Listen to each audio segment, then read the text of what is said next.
আসসালামু আলাইকুম। যদিও এটা ভবন উদ্বোধনের কথা নিয়ে আমাদের আনা হয়েছে, আসলে এটা পুনর্মিলনী।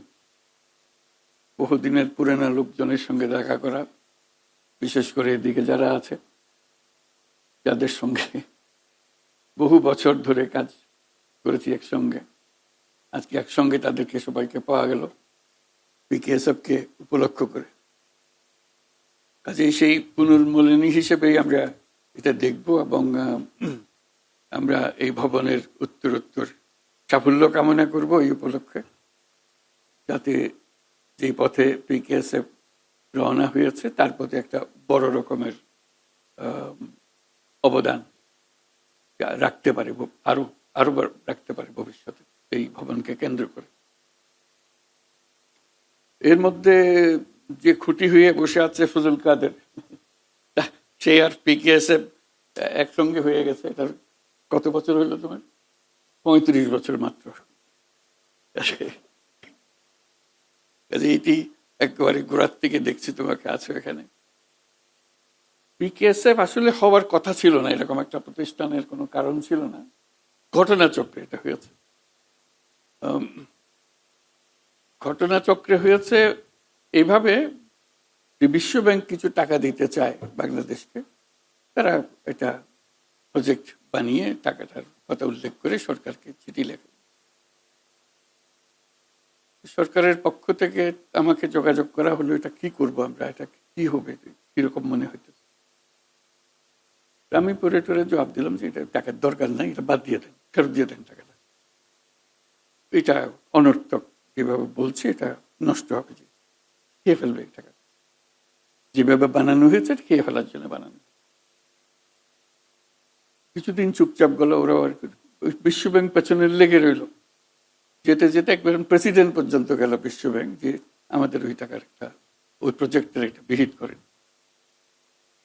তখন জেনারেল এরশাদ প্রেসিডেন্ট, তিনি আমাকে তলব করলেন যে এটা বলেন, আপনি নাকি বাধা দিচ্ছেন এটাতে, কেন বাধা দিচ্ছেন। তা আমি বুঝালাম যে এই জিনিসটা এইভাবে।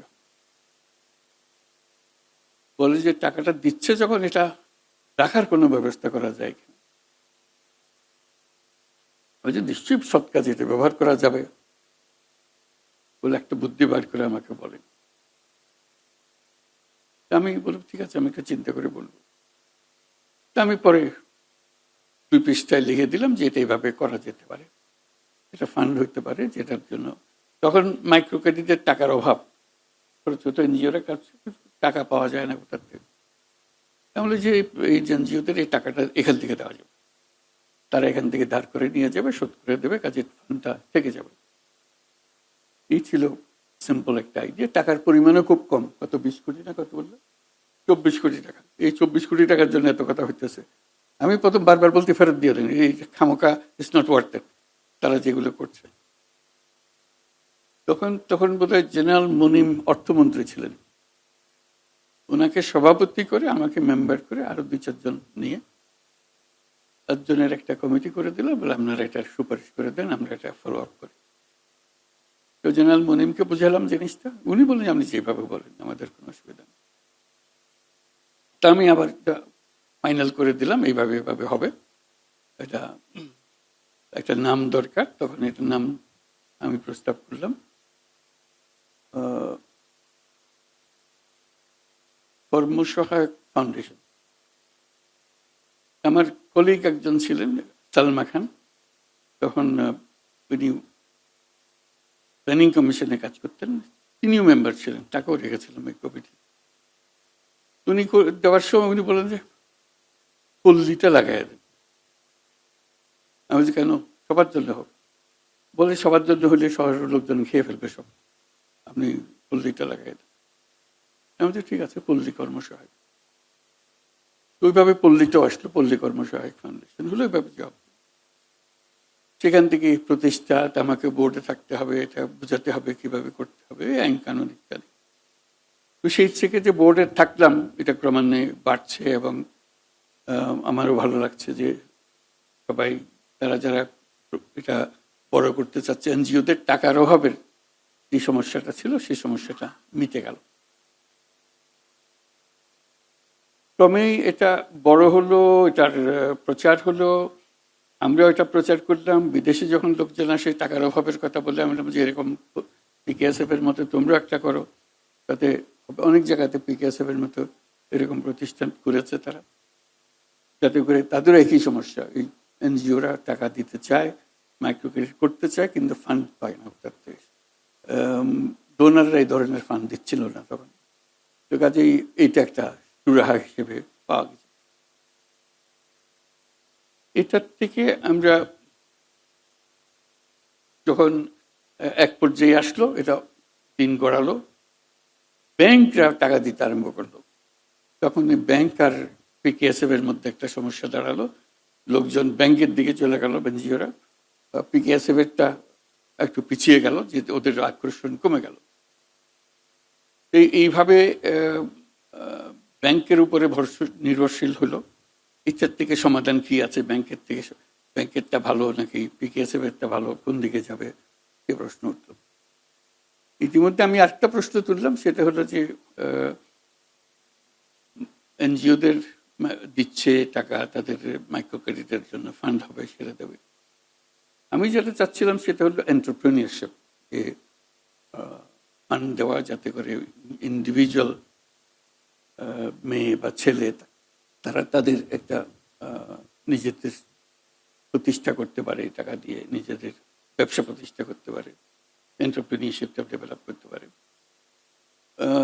সেটার জন্য যেহেতু মাইক্রো ক্রেডিটে এন্টারপ্রেনিয়ারশিপটাই ডেভেলপ করার চেষ্টা ছিল, এখন ইন্ডিপেন্ডেন্টলি ইন্ডিভিজুয়ালকে অ্যাড্রেস করে এটা পারা যায়। আমরা নিজেরা এটা শুরু করলাম, এটা নবীন উদ্যোক্তা নাম দিয়ে।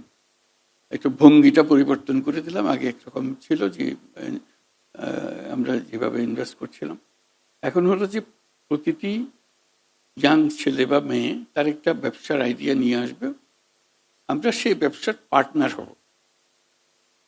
এখন দেওয়া এবং নেওয়া না, আমরা পার্টনার হব।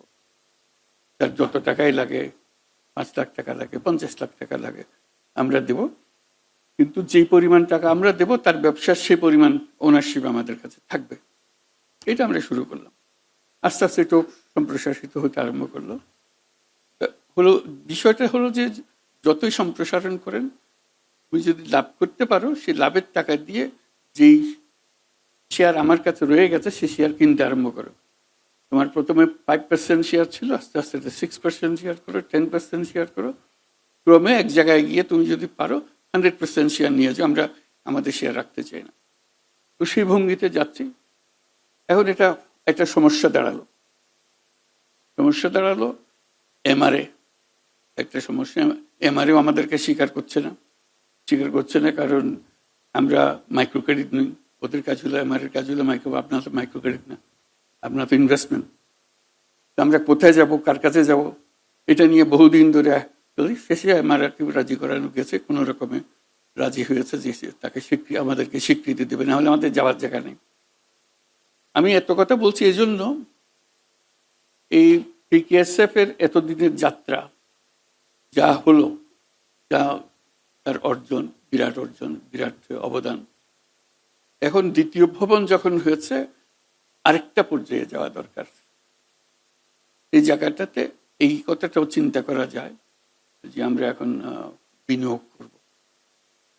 যে কোনো ব্যক্তির সঙ্গে যে একটা ব্যবসা শুরু করতে চায়, ইয়াং পার্সন ব্যবসা শুরু করতে চায়, তারটা যদি পছন্দ হয়, আমি তার ব্যবসাতে বিনিয়োগ করবো। এই শর্তে তুমি আস্তে আস্তে তোমার মালিকানা, আমার মালিকানা কিনে নেবে। তোমাকে আমি দিয়ে দেবো, আমি রাখার জন্য দিয়ে নিই। কিন্তু যতদিন তুমি না পাচ্ছ, এটা আমার ব্যবসা, তুমি ব্যবসা চালাচ্ছ। কাজে এটা না যে তুমি এটা নিয়ে আমার টাকা দিলে না কেন, ওরকম কথার সুযোগ যেন না হয়। সুযোগটা আসবে না এই জন্য, যেহেতু আমি তো তার ব্যবসার মালিক, সে কাজ করছে, আমি তদারক করছি, খোঁজখবর রাখছি। বেশি অসুবিধা হলে এমনও বলছি যে যেহেতু এটা আমি মালিক, তোমাকে তো এখন তুমি 5% দিয়েছো বা 2% টাকা দিয়েছো, এর মধ্যে তোমাকে এটার পরিচালনা তো রেখেছি, তুমি চালাচ্ছ। আমি যদি মনে করি যে তুমি ভালো চালাচ্ছ না, আমি কিন্তু আরেকজনকে চালাতে দিয়ে দেবো, তোমার শেয়ার থাকবে ঠিকই, কিন্তু চালাতে দিয়ে দেবে আগুন। সে তখন মনে করলে তার থেকে একটু হাতছাড়া হয়ে গেল, যাতে করে সে তো পারতেছে না, তো সে খুব চেষ্টা করে যাতে করে সে অর্জন করে দিয়ে দেয়। এবং আমাদের অভিজ্ঞতা হলো যে সবাই প্রায় সাকসেসফুল হয় শেষ পর্যন্ত। কিছু কিছু সমস্যার মধ্যে পরে আমরা গিয়ে সাহায্য করি যাতে করে উত্তরণ করতে পারে। এবং একটার মালিকানা হোক সম্পূর্ণরূপে পেয়ে গেলে সে তখন সেটাকে আরো বড় করতে চায়। বড় করতে হলে হ্যাঁ আবার তুমি বড় করো, আবার একই পদ্ধতি, আমি তোমাকে টাকা দেবো, সেই পরিমাণ শেয়ার আমি অন করবো, তুমি আস্তে আস্তে আমার শেয়ারগুলো কিনে নেবে 1% 2% করতে করতে আস্তে আস্তে আঁকা করা সবটা শেয়ার। তুমি যদি ব্যবসা ভালো করো 1 বছরই পুরো শেয়ার কিনে ফেলতে পারো, ব্যবসা ভালো না হলে 2 বছর লাগবে, 3 বছর লাগবে, কিন্তু মালিকানা তুমি পেয়ে যাবে। আমার এটা রাখার কোনো ইচ্ছা নেই, যেটাকে আমরা সামাজিক ব্যবসা বলি। এটা তোমার থেকে লাভ করার ইচ্ছা আমাদের নেই, আমাদের হলো তোমাকে তুলে ধরাই হলে আমাদের লাভ।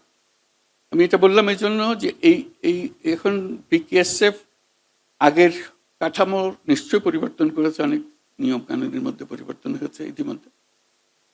তো বিনিয়োগের মধ্যে যেতে পারলে এটা একটা বড় আকারে জিনিসটা হতে পারে, এটাই শুধু বলার জন্য। এটা আবার নতুন করে চিন্তা করা, যেহেতু এখনকার ছেলে মেয়েরা 80 সালের 90 সালের ছেলে মেয়েরা না, অনেক পরিবর্তন, তারা অনেক কিছু, গ্রামের ছেলে গ্রামের মেয়ে অনেক কিছু বুঝে, অনেক কিছু জানে।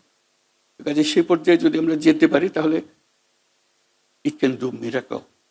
যেভাবে এটা তৈরি হয়ে আসছে, তার একটা ইতিহাস গড়ে উঠেছে, ওইটা ইতিহাস এবং এই সম্পর্কটা নিয়ে, এবং এটার মধ্যে হলো যে কোনো প্রতিষ্ঠানের মাধ্যমে তাকে কাজ করতে হয় না, ইন্ডিভিজুয়ালের সঙ্গে কাজ করতে পারতেছে।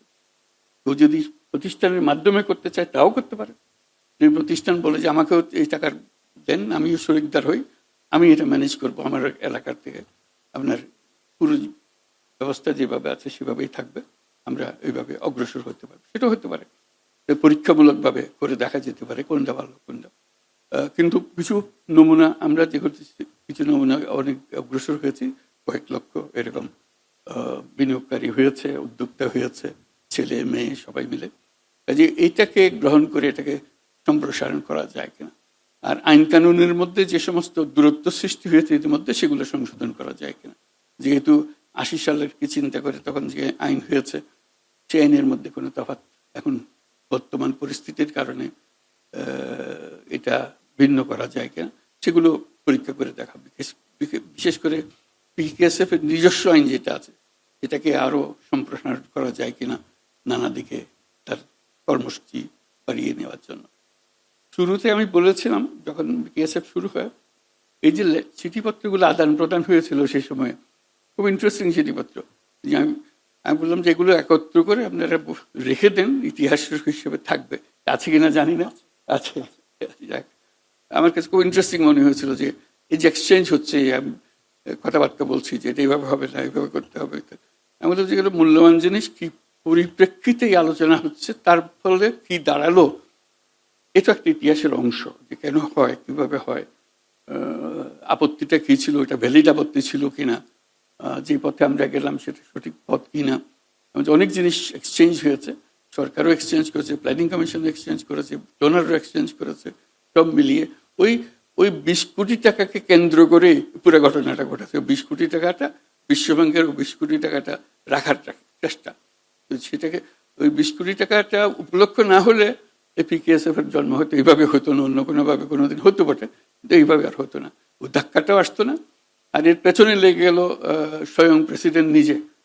কাজে ওইটার ধাক্কাটা ঘুরে সরে এসছে যে উনি চাচ্ছেন যে টাকাটা থাকুক, এই 20 কোটি টাকা থাকুক, আর উনি ভরসা করে আমাকে চাচ্ছেন যে আমি একটু সমর্থন করে বলেছি না, দিয়ে দেন, ফেরত দিয়ে দেন, এই টাকা রেখেন, এটা ঝামেলা, এটা মানুষের খেয়ে ফেলবে এগুলো টাকাটা। কাজে এই যে এক্সচেঞ্জগুলো আছে ওখানে, ওইগুলো একটা গুরুত্বপূর্ণ জিনিস আমাদের ইতিহাসের অংশ হিসেবে। কেন কোন পরিস্থিতিতে আমরা এগুলো ব্যবহার করেছিলাম সেটা জেনে নেওয়া।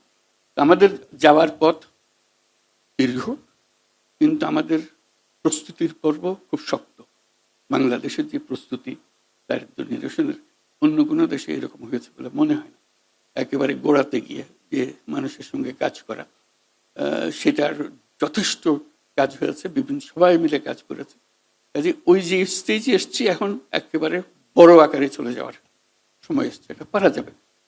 টাকারও অভাব হওয়ার কথা না, কারণ আমাদের উপর আস্থা আছে সবার। সেভাবে এই ফাইন্যান্সিয়াল সিস্টেমকে গড়ে তুললে আমরা সত্যি সত্যি মানুষকে উদ্যোক্তা করতে পারি, যেটা আমার মূল কথাতে বারে বারে আসি। মানুষ কারো চাকরি করার জন্য আসে না, মানুষের জন্ম হয়েছে উদ্যোক্তা হওয়ার জন্য। কাজে সেটার দিকে যেন আমরা যেতে পারি, আমরা সবাইকে সে সুযোগ যেন দিতে পারি যে উদ্যোক্তা হওয়ার সুযোগটা তার আছে। সেই সুযোগটা নিল কিনা? এখনো বহু রকমের মানুষ উদ্যোক্তা হয়েছে, বহু রকম, আমরা তালিকাও করে রাখি নাই কারো, এরকম পর্যায়ে গেছি আমরা। কাজে আরো সুযোগ আসছে বড় রকমের প্রযুক্তির কারণে। একটা বড় কারণ হলো প্রযুক্তি। প্রযুক্তি আমাদেরকে একেবারে বিশ্বের সঙ্গে যুক্ত করে দিয়েছে সমস্ত কাজে। কাজে সেই প্রযুক্তিকে ব্যবহার করে এখন সময় এসছে যে আমরা প্রতিটি মানুষকে তার সৃজনশীলতাকে কেন্দ্র করে যেখানে যেতে চায় সেখানে যাওয়ার সুযোগ আমরা করে দিতে পারি। আশা করি সেই কাজে বিকেএসএফ এই নতুন ভবনে এসে নতুন যাত্রা শুরু করবে। ধন্যবাদ সবাইকে। দৈনিক বাংলাদেশ মিডিয়া, সত্যের সন্ধানে সারাক্ষণ।